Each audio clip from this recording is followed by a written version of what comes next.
Hello mga idol, ito magkakating po ako ng baffle. Ito po ay ginagamit na divider sa mga tanker at ito po ay galvanized.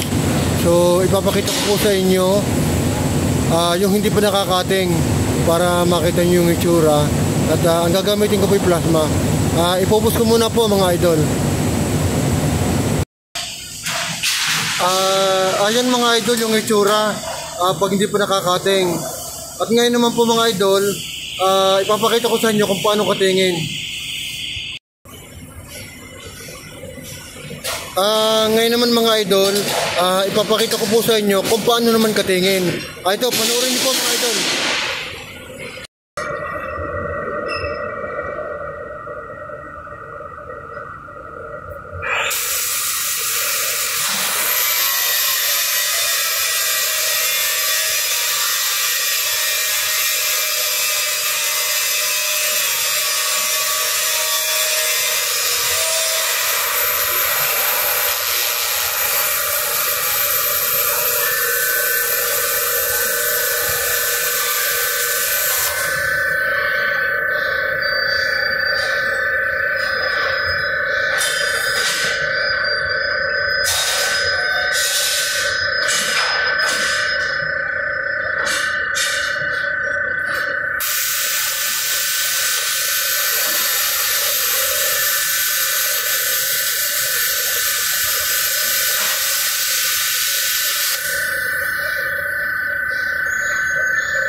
Yun mga idol, nakating ko na po.